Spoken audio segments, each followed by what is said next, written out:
총리 자격 없어. 일본 경제 망가뜨리고 있다. 지금 일본 SNS가 난리예요. 야당 의원 한 명이 올린 트윗에 12시간 만에 5,000개 댓글이 달렸거든요. 근데 댓글 내용을 보니까 일본이 지금 완전히 양극화됐더라고요. 제가 일본 현지 반응을 직접 번역해서 가져왔어요. 사건은 어제 터졌습니다. 2025년 11월 22일 일본 야당 입헌민주당 고니시 히로유키 의원이 X에 연속으로 글을 올렸어요. 첫 번째 글 다카이치 리스크에 진지하게 대처하지 않으면 일본은 큰일 난다. 두 번째 글 다카이치 정권 이후 일본의 국력 평가가 폭락하고 있고 다카이치 인플레이션으로 국민 생활이 점점 힘들어지고 있다. 세 번째 글 다카이치 총리가 안보도 외교도 모르는데 이게 국민들에게 제대로 전달되지 않고 있는 거 아니냐. 이 세 번째 글에 폭발적인 반응이 나왔어요.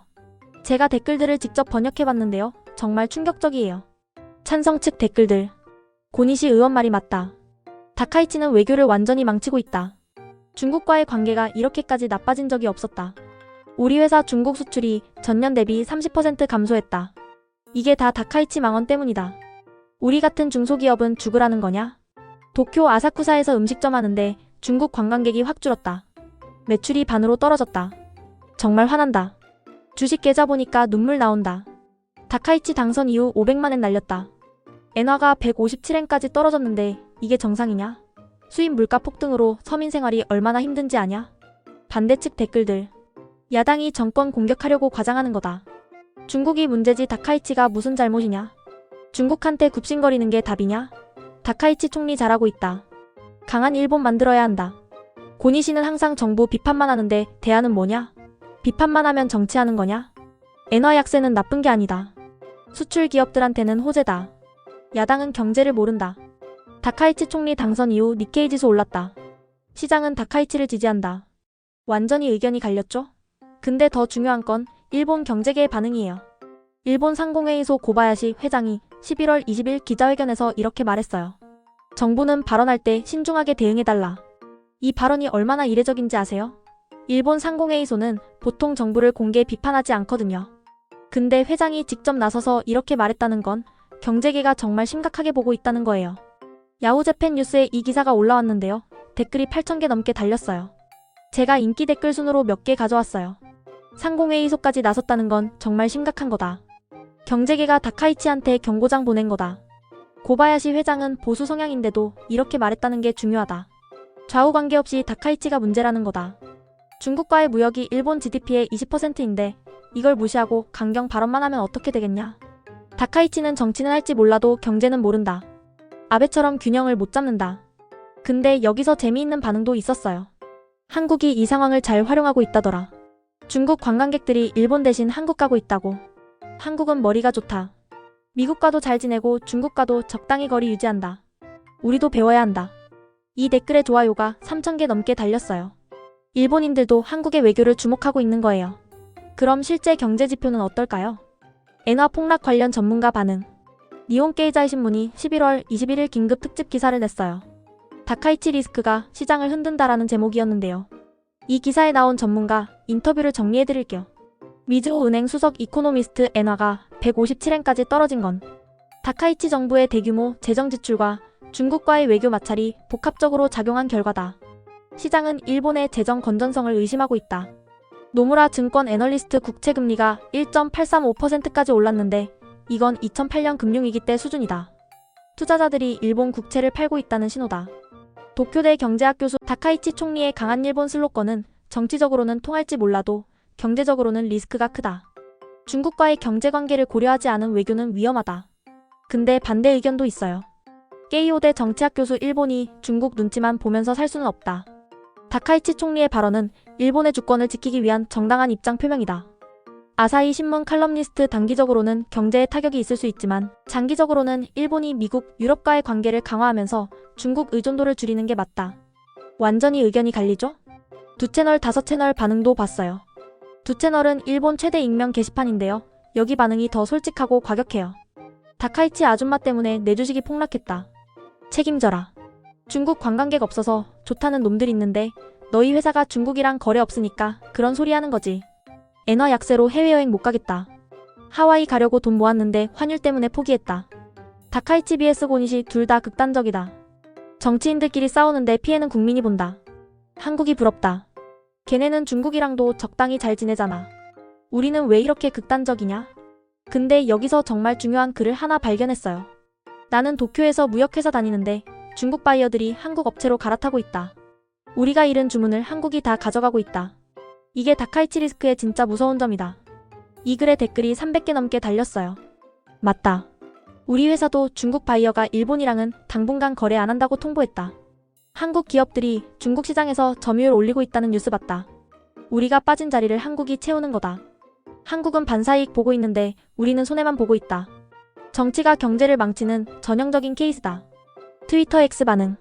일본 트위터에서 다카이치 리스크 해시태그가 트렌드에 올랐어요. 제가 리트윗 많이 받은 트윗들을 모아봤어요. 한 경제평론가가 이렇게 썼어요. 다카이치 정권 출범 후 한 달 만에 엔화 10엔 폭락, 국채금리 0.3%p 상승, 니케이 지수 변동성 확대. 시장이 보내는 경고 신호를 무시하면 안 된다. 이 트윗에 8,000개 리트윗이 달렸어요. 한 일본인 회사원은 이렇게 썼어요. 월급은 그대로인데 물가는 올랐다. 슈퍼에서 장 보는데 작년보다 20% 비싸다. 이게 다카이치 인플레이션인가? 주부로 보이는 계정은 아이학원비, 식비, 전기세 다 올랐다. 엔화 약세 때문에 수입식품 가격이 폭등했다. 서민 생활이 너무 힘들다. 근데 반대 의견도 만만치 않아요.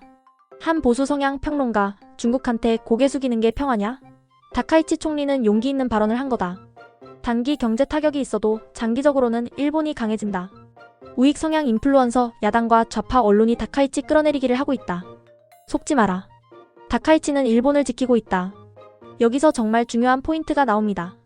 일본 언론들이 한국을 주목하고 있어요. 요미우리 신문이 11월 21일 이런 기사를 냈어요. 한국 중일 갈등의 반사이익. 중국 관광객 급증. 이 기사 내용이 흥미로워요. 중국인들이 일본 대신 한국을 선택하고 있다. 한국관광공사에 따르면 최근 일주일간 중국인 여행 문의가 30% 증가했다.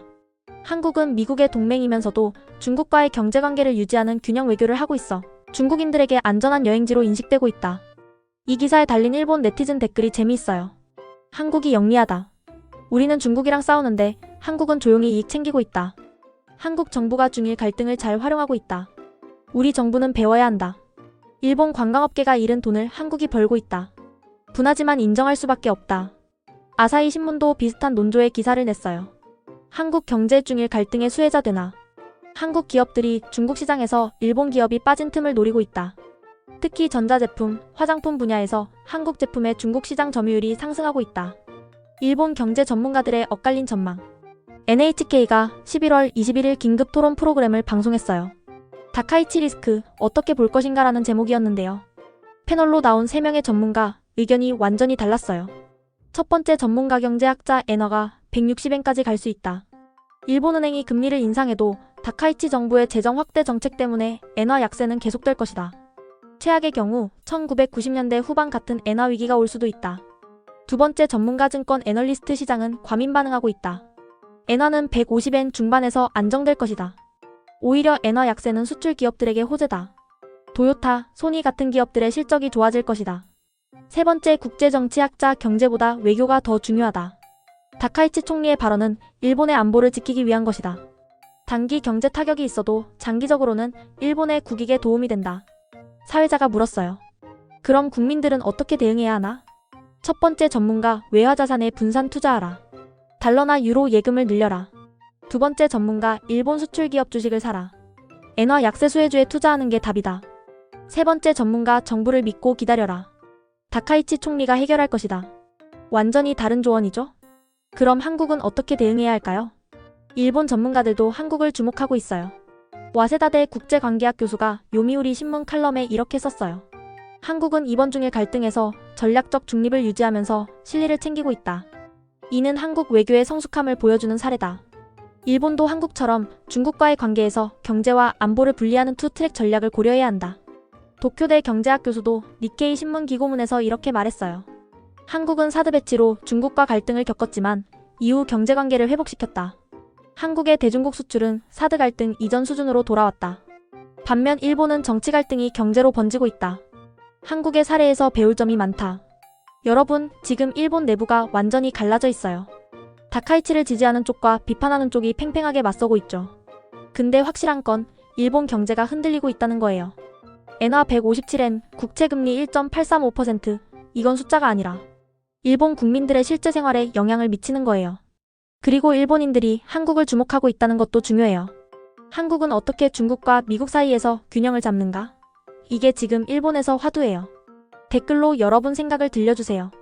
다카이치 총리의 강경 발언이 옳다고 보시나요? 아니면 경제를 고려하지 않은 무모한 발언이라고 보시나요? 그리고 한국은 이 상황을 어떻게 활용해야 할까요?